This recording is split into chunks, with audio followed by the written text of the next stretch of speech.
Olá, seja muito bem-vindo, seja muito bem-vinda. Sou a Gabriela Varela, esse é o Videocast em Detalhes e aqui sempre com um convidado ou uma convidada a gente analisa uma temática ou uma notícia importante do momento. A notícia de hoje continua sendo a situação na terra indígena Yanomami, que estava fora do noticiário, fora da imprensa hegemônica nos últimos tempos, mas não deixa, continua sendo muito grave, ligada à desnutrição, ao garimpo ilegal, uma situação de emergência. Por conta disso, eu vou conversar com o professor Carlos Fausto. Ele é professor de antropologia do Museu Nacional, da UFRJ, e também Global Scholar da Universidade de Princeton. Professor, muito obrigado por aceitar nosso convite. Seja muito bem-vindo aqui ao ICL, ao Em Detalhes. Primeiro, eu que agradeço. Muito obrigado pelo convite. É bom conversar, embora seja um assunto muito complexo e muito difícil, muito assustador, que mesmo após todas as ações que ocorreram este ano, nós continuamos a viver uma situação de crise humanitária tão séria. Sem dúvida, professor. Eu até levantei alguns dados aqui para introduzir a nossa conversa do boletim de dezembro do Centro de Operações de Emergências. E são números parecidos, infelizmente, com os que a gente teve no governo Bolsonaro, no final do governo Bolsonaro, em 2022. A gente tem dados de 1º de janeiro de 2023 até 30 de novembro. Foram registradas 308 mortes na terra indígena Yanomami por problemas de saúde decorrentes de doenças evitáveis. Então, malária, diarreia, pneumonia, doenças como essas. E em 2022, que era o final do governo Bolsonaro, a gente teve um registro de 343 mortes. Eu pergunto para o senhor, o governo Lula, ele fracassou no socorro à saúde dos Yanomami, ou esses 12 meses ainda não foram o suficiente para recuperar esse desmonte, esse genocídio na política do governo Bolsonaro, professor? Olha, eu não conheço a situação in loco, né? Quer dizer, eu nunca estive na área Yanomami, eu trabalho em outras áreas da Amazônia, mas mais ou menos dá para extrapolar pela que a gente conhece. É muito complicado reverter uma situação tal como ela já se encontrava. Então, eu acho que houve esforços positivos, houve ações governamentais na direção correta, mas foram absolutamente insuficientes diante da gravidade, que não é só uma questão, digamos, que se resume aos Yanomami. Lá a situação é particularmente grave, mas ela se repete em outras partes da Amazônia. E isso requer uma atitude do governo e dos poderes em geral muito maior e muito mais inflexível, né?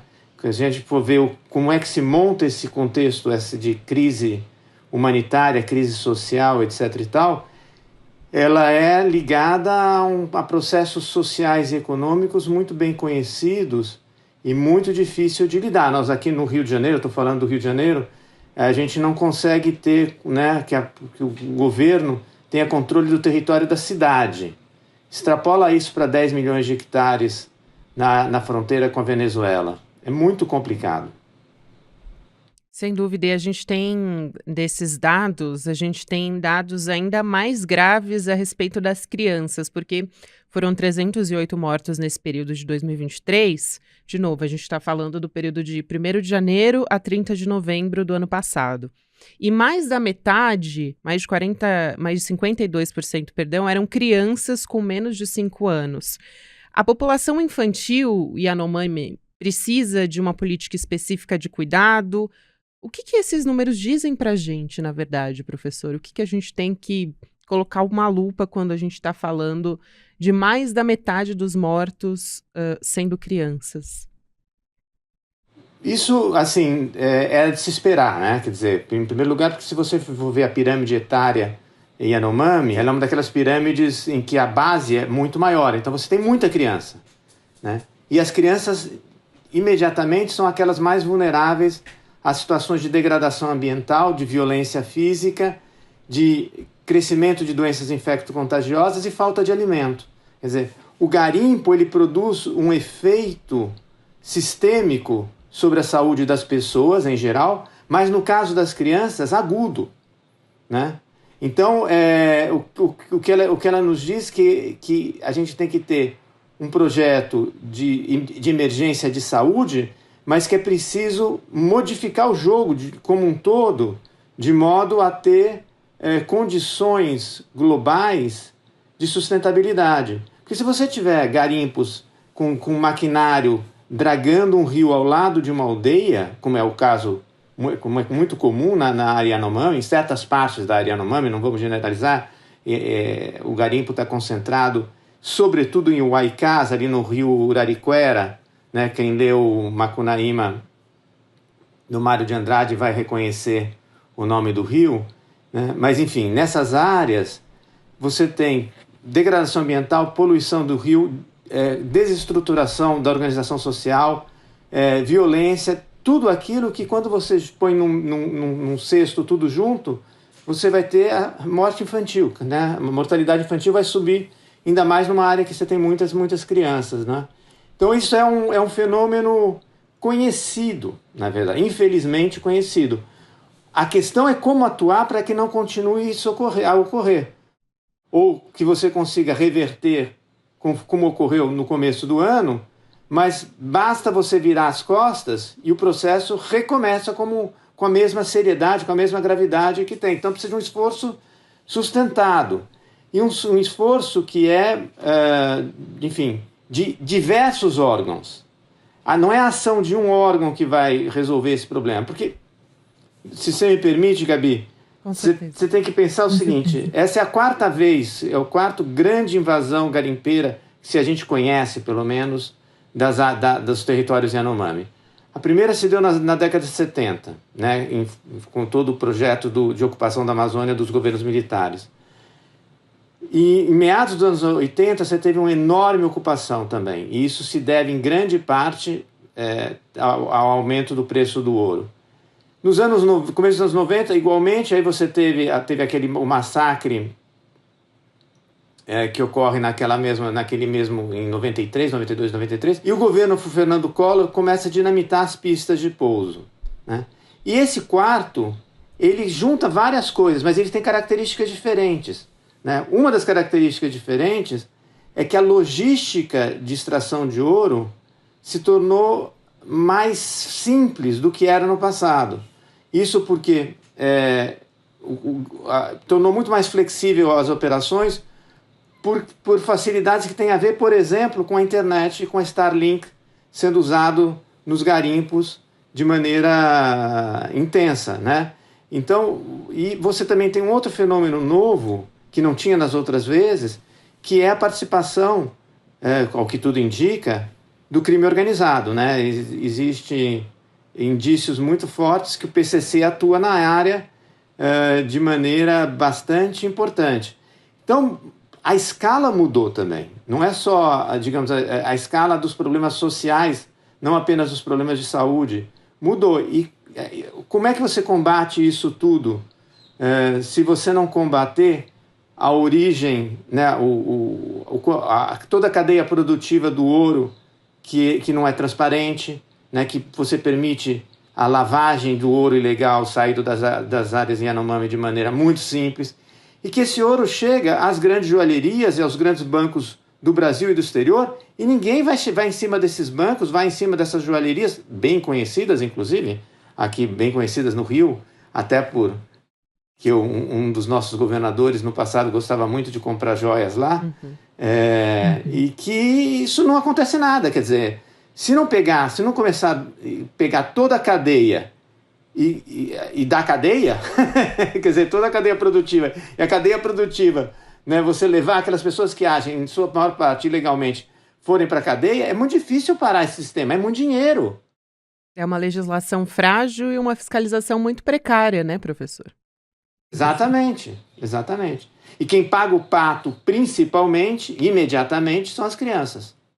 Exatamente. E o senhor citou um caso na história que eu acho muito interessante a gente trazer aqui para quem está nos acompanhando, que o senhor falou de um massacre em 93, acho que o senhor provavelmente estava falando do massacre de Hashimu, e eu não sei se muitas pessoas conhecem, e foi justamente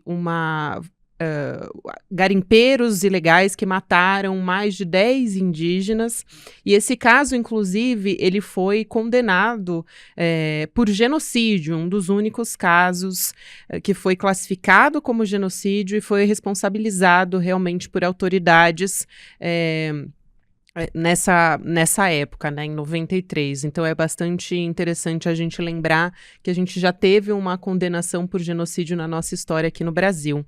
Agora, professor, você chamou atenção para algo muito importante, que é a atividade do garimpo. E também de que no começo as ações do governo Lula ali nos primeiros meses, pelo menos o que as lideranças indígenas dizem, é de que houve uma ligeira melhora no início e que depois houve uma situação quase de abandono de novo nos meses decorrentes, e a situação continua sendo grave até que no final de 2023 o Supremo Tribunal Federal pediu que o governo apresente um plano de proteção de fato ao povo Yanomami e uma expulsão definitiva dos garimpeiros. Como é que a gente pode, dada essa situação tão complexa que o senhor descreveu, como é que a gente pode, de fato, atuar para que os garimpeiros tenham uma vigilância, para que essa retirada seja feita e para que os indígenas consigam ter as terras, de fato, dignidade para viver nessas terras e não sejam mortos e não tenham a sua dignidade, a sua saúde, não estejam desnutridos ali, vivendo na terra deles, que está invadida e ocupada por garimpeiros hoje? Bom, isso é a primeira coisa, é garantir a integridade territorial e do ecossistema. Porque comida, se eles deixarem eles em paz, tem. Né?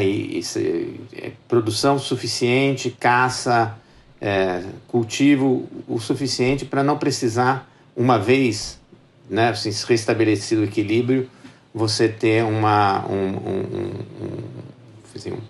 um espaço territorial assegurado. Agora, precisa de uma ação muito mais contundente do governo. A gente sabe que os distritos sanitários indígenas são todos deficientes, não é só lá no caso Yanomami. Lá no caso Yanomami ainda tem muito mais funcionários do que tem em outras áreas, né? Mas tem questões de qualificação, tem questões de estrutura, tem questões do custo que isso implica por razões, né, que as comunidades são extremamente isoladas. Se você pensar no Brasil, né, que você tem alguma coisa, sei lá, em torno de 20 mil Yanomami, o equivalente também, a mesma quantidade na Venezuela, isso é uma estimativa, né? Você está falando, no lado brasileiro, em 10 milhões de hectares e 110 comunidades, aproximadamente. É muita coisa, né? Então, precisa de um plano muito bem arquitetado, mas é uma questão, tem que se tornar uma questão nacional, uma questão estratégica da nação. Não pode acontecer. Essas cenas que a gente assiste simplesmente não podem acontecer. E a gente não pode dizer, não dá, é muito complicado, né? Uhum. Tem que fazer. E isso implica também alterar o jogo político. Não tem como. Boa parte dos deputados da região foram eleitos com recursos que vieram, de alguma maneira ou de outra, claro que do fundo eleitoral, porque a gente não tem mais dinheiro privado ou mesmo corporativo nas eleições, mas tem lá toda uma relações, que são as relações dentro do Estado, em Roraima, que são muito difíceis também de você atuar, mas que é preciso enfrentar, mesmo com as dificuldades que o governo enfrenta por não ter maioria no Congresso e ter que, enfim, fazer uma série de acordos complicados e complexos, etc. Isso deveria ser o seguinte, isso é uma questão de honra nacional. Simplesmente não pode acontecer. E aí tem que também, como eu disse, pegar a cadeia produtiva e dar cadeia. Não tem como. E mudar a legislação, né? Tem que mudar a legislação, de uma legislação que hoje ela é um convite à ilegalidade, ela passa a ser extremamente rígida e que permita, que é possível tecnologicamente, a rastreabilidade do ouro. Então, assim, você poderia chegar no Rio de Janeiro, entrar numa dessas grandes joalherias de Ipanema e fazer a análise do ouro vendido lá e dizer, olha, esse ouro é ilegal, saiu de terra indígena. né? E aí eu acho que mudaria, que se você não cortar o fluxo financeiro, não tem como, né? Isso aqui tem uma questão econômica muito séria, que envolve grandes players, não pense que é o cara lá que a gente acha, nossa, o cara tem aeronaves que servem ao garimpo, esse aqui não é esse o milionário da história. Esse é um atravessador de um determinado nível, né? Essa estrutura vai chegar nos grandes bancos internacionais. Exatamente.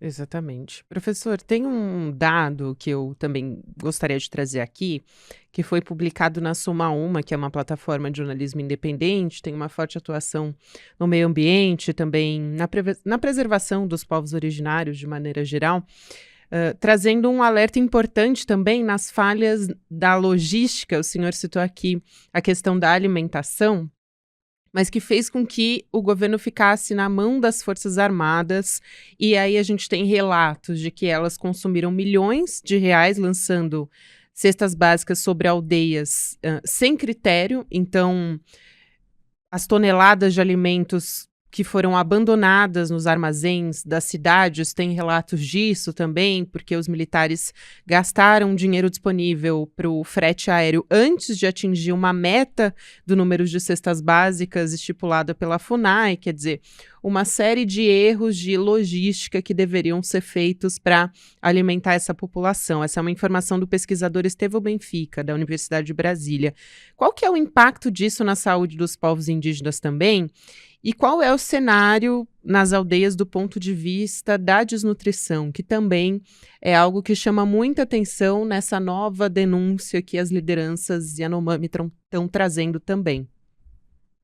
Eu não conheço os dados empíricos atuais no caso Yanomami. Eu conheço bem o Estevão, conheço o Samaúma, publiquei recentemente lá sobre um outro caso muito sério que foi a desintrusão da área da terra indígena Piterel-Paracanã, no Pará, um processo complicado que não se encerrou, mas que o governo atuou com todas as pressões internas, etc. e tal, atuou eficazmente numa história que se prolonga há 40 anos. Eu comecei minha vida profissional como antropólogo fazendo pesquisa justamente nessa área, há 40 anos atrás. Quase 40, né? Vamos exagerar também. Mas, assim, o Estado brasileiro, isso não é uma prerrogativa das Forças Armadas, é extremamente ineficiente. Isso a gente acompanha em todos os setores do Estado brasileiro. E é uma estrutura, na verdade, que é para não funcionar. Não adianta culpar um ou outro servidor, uma ou outra situação, etc. Tal. É a configuração do sistema, é um fenômeno estrutural, né? Assim como você tem o racismo estrutural no Brasil, você tem a ineficiência estrutural do Estado. E isso, como é que foi respondido dentro dos que chamaram a atenção para esse problema? Que é privatizar, né? Vamos privatizar como se fosse essa a solução. O problema é tornar o Estado eficiente para ele cumprir a sua função de Estado. E isso só é possível se nós cobrarmos, né? A imprensa, enfim, os setores que são vocais, que têm a possibilidade de... E a Justiça, nesse caso, o Supremo Tribunal Federal tem atuado de maneira eficaz em várias dessas situações, né? Então, você tem que imaginar que vá à frente gente de primeira qualidade capaz de operar a logística de situações muito complexas. Jogar comida aérea, que é uma coisa que se fazia inclusive no contato desses povos, etc. e tal, é um negócio traumático e, em geral, não funciona mal, né? E depois ela é totalmente emergencial e ela não substitui o trabalho, né, no terreno, on the ground, que é ajudar esses caras que estão doentes e não estão conseguindo fazer roça para o ano que vem. Porque o negócio é o seguinte, as doenças infecto-contagiosas, desde o começo da colonização, matam em grande quantidade as populações indígenas, não só por causa da doença infecto-contagiosa, mas é porque não tem ninguém que consiga trabalhar, caçar e fazer roça. Aí no ano seguinte não tem comida e as crianças estão subnutridas. É um ciclo vicioso que não se corta simplesmente jogando comida de vez em quando, né? Esse é o ponto fundamental. Tem que ter um plano de curto prazo, de médio prazo e de longo prazo. E ele tem que ser, né, feito, cumprido num determinado cronograma. Porque, por exemplo, se você perde a estação correta, não adianta você plantar, vai ser um ano sem plantação. Então, assim, tem que ter um mínimo de conhecimento daquela estrutura de mundo. E para isso, por isso que há uma certa relevância dos antropólogos nessa função, como interlocutores capazes de mediar entre, né, os setores do Estado com dificuldade de entender aquele universo indígena e o universo indígena que está precisando comunicar da melhor maneira possível, né? E graças, enfim, felizmente hoje, muitos deles, inclusive os Yanomami, têm capacidade plena e absoluta de fazer esse papel de mediação, né? E de atuar na cobrança do Estado, etc. e tal, mas, evidentemente, precisa, como todos nós, do apoio de um arco de aliança que possa pressionar o Estado a cumprir com seus deveres constitucionais de proteção a essas populações. E ficou determinado também, quando a gente está falando de medidas do governo, ele informou que vai instalar uma unidade permanente no território Yanomami. E aí ficou determinado a presença das Forças Armadas, da Polícia Federal também permanente na região. A Casa Civil também anunciou um investimento de 1,2 bilhão para o que eles chamam de ações estruturantes nesse ano de 2024. Eu pergunto qual o impacto disso, se é um começo, porque é isso que a gente está conversando, né, professor? Não resolve o problema. Só a presença das Forças Armadas ali não resolve o problema. É preciso uma política de continuidade, de fiscalização, de continuidade também no sentido de saúde, né, de abastecimento às unidades básicas de saúde. Todo um sistema, como o senhor disse, que precisa ser conjunto para que essas ações funcionem, né? Olha, a gente tem que, na nossa função, a gente tem que criticar, cobrar e, ao mesmo tempo, se colocar à disposição para colaborar, para né, melhorar a situação. A situação, dificilmente, num período de 4 anos ou de 3 anos agora, ela vai ser solucionada, né? Tem que pensar que você tem na Amazônia também um fenômeno que é antigo, que é você tem uma população móvel de um grande número de pessoas sem emprego, com subemprego, e que buscam no garimpo formas de sobrevivência e de enriquecimento. Então você tem a perfeita conjunção entre uma crise social, problemas de emprego, com interesses econômicos vultuosos e agora com o crime organizado.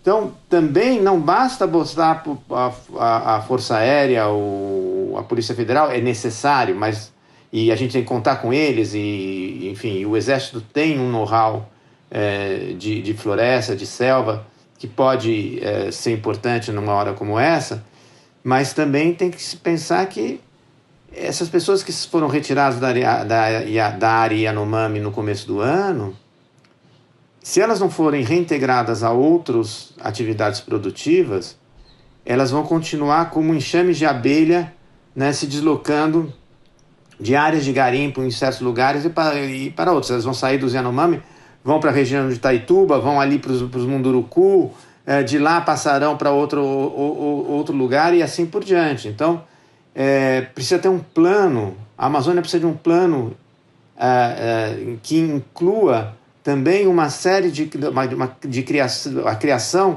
de uma série de empregos associados à floresta, à preservação da floresta, ao reflorestamento, que a gente precisa reflorestar algo como 12 milhões de hectares, né? Que digamos, mais do que a área Yanomami.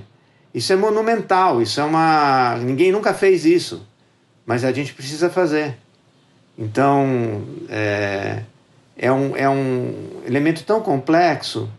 E a gente tem que imaginar que a Amazônia, né, brasileira que corresponde a 61% da Amazônia como um todo, é grande parte do território nacional, né? Então, é o momento de ter um projeto ecológico, sustentável, de futuro, e que implica atacar, né, de diversas maneiras essas frentes todas. É claro que no caso Yanomami agora tem que se priorizar o que está acontecendo lá, mas não bastará dar dinheiro e pessoal. É preciso ter um projeto, é preciso ter um plano, é preciso ter uma ideia de futuro. O que falta hoje ao Brasil é uma ideia de futuro. O que nós queremos fazer, o que queremos ser. E através de por que meios, né? E estamos, evidentemente, politicamente completamente divididos, mas até divididos na incapacidade de pensar o que é o futuro. Nossa, e esse futuro necessariamente passa pela Amazônia e pelas populações indígenas. Eu achei essa sua fala tão importante, porque a gente falar de futuro, para isso a gente precisa pensar em políticas básicas de assistência, a gente precisa pensar na fiscalização, a gente precisa pensar em como essa população indígena, né, os povos originários, eles precisam do direito de existir para continuar. Então, essa sua fala eu achei muito importante, professor. Eu queria aproveitar para perguntar aqui para o senhor a respeito de a extrema-direita que vem se aproveitando dessa situação para produzir notícias falsas, inclusive, a respeito disso. Como eu trouxe aqui, são números muito importantes, essas mortes que a gente teve em 2023, e são números similares, inclusive, do ano de 2022, que foi o governo Bolsonaro. Agora, a imprensa, não sei nem se dá para chamar de imprensa, mas veículos a serviço da extrema-direita produziram notícias falsas a respeito disso, dizendo que o número de mortes de Yanomamis tinha aumentado 50% no governo Lula, o que é mentira. Agora, o quanto diversos políticos, deputados e aliados de Bolsonaro estão replicando isso e usando isso de forma a dizer que o governo Lula tem uma política genocida contra a população Yanomami. Enfim, além da cara de pau de toda essa situação, eu queria ouvir o senhor a respeito disso, porque a extrema-direita se apropria de mentiras e ela dissemina isso, qual é o impacto disso e o quão grave é a gente continuar vendo o bolsonarismo atuando dessa forma, professor. Bom, é até pornográfico, né? Vou te dizer, você ficar fazendo isso quando as crianças estão morrendo. Eu acho que assim, mínimo grau de respeito, quer dizer, de civilidade, aí não é pedir muito. Faça o jogo político, faça a crítica, etc e tal, mas ficar jogando com dados inflados sobre morte de criança realmente diz alguma coisa sobre quem são essas pessoas, né? Mas isso é uma situação do mundo, no mundo, né? Esse crescimento da extrema-direita, digamos assim, não só um crescimento político, mas o fato deles terem ganhado as ruas, perdido uma certa vergonha de se expressar publicamente e sendo capazes de fazer esse tipo de jogo, de fake news e tudo mais que a gente está acostumado atualmente, infelizmente, a assistir. Então, eu diria, primeira coisa, isso é mais preocupante do que a gente pode imaginar, porque não basta imaginar que são alguns pequenos órgãos de imprensa marrom, como sempre existiram, né, e bots, né, replicando mensagens, fake news e etc. Quando você vê agora no evento de 8 de janeiro, um ano após a tentativa do golpe, você vê uma série de políticos com cargos legislativos, com expressão, né, presidente da Câmara, governadores e tal, que sequer são capazes de ir num evento cujo tema é a defesa da democracia.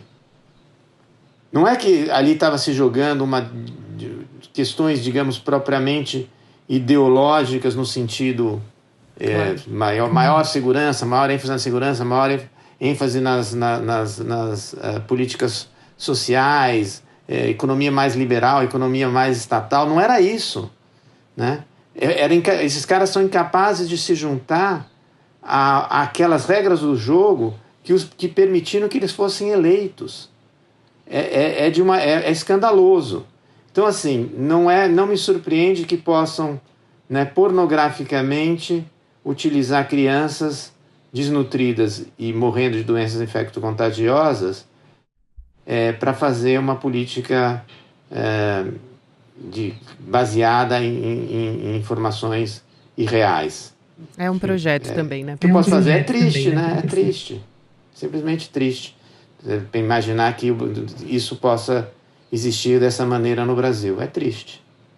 Professor Carlos Fausto, antropólogo, professor de antropologia do Museu Nacional da Universidade Federal do Rio de Janeiro, também Global Scholar da Universidade de Princeton. Muito obrigada por aceitar nosso convite. Seja muito bem-vindo aqui ao ICL, ao Em Detalhes. Foi um prazer te receber aqui e conversar contigo sobre esse assunto que nos fere um pouco também, né, professor? Um pouco não muito, na verdade. É importante a gente tratar. Então, super obrigado pelo convite, é um prazer, né, enfim, de poder conversar. Acho que é um tema que precisa ser conversado e de maneira ampla pela sociedade brasileira. Ela não pode ficar restrita simplesmente também aos governos e a setores ilustrados da imprensa. Isso aqui é uma discussão sobre o Brasil que nós queremos. Exatamente, professor. Exatamente. Até uma próxima, professor. Esperamos que seja um ano melhor. Esperamos, com certeza. Inclusive para a população Yanomami, né? É o que a gente espera. Até a próxima, professor. Até mais, eu que agradeço. O Videocast em Detalhes fica por aqui. O próximo episódio vai ao ar às 10h30 da manhã, ao vivo no YouTube, por onde você acompanha toda a nossa programação. Na sequência, você acompanha Mercado e Investimentos, depois tem Rolê ICL e às 6h da noite tem ICL Notícias, segunda edição. Lembro que você pode ouvir também um podcast nas plataformas de áudio todos os dias pela manhã. O episódio já fica liberado com trechos exclusivos para você. Muito obrigado você que me acompanhou até aqui e até amanhã. Quer saber o que está acontecendo com a economia do Brasil e do mundo? E de quebra saber quais são as minhas previsões para os mercados e para os investimentos em 2024? Todo ano a gente realiza um encontro chamado Mapa da Mina, um encontro que é um sucesso. Centenas de milhares de pessoas assistem a essas aulas. E em 2023 a gente acertou absolutamente tudo o que a gente previu. O de 2024 vai acontecer no dia 28 de janeiro, um domingo, às 8h da noite. E para você se inscrever, é só clicar no link aqui em cima ou aqui embaixo. É gratuito participar. Eu tenho certeza que você vai dar muito proveito para um encontro como esse. E vai te ajudar ao longo de todo o ano, seja lá a sua atividade. Se inscreve agora e a gente se encontra lá.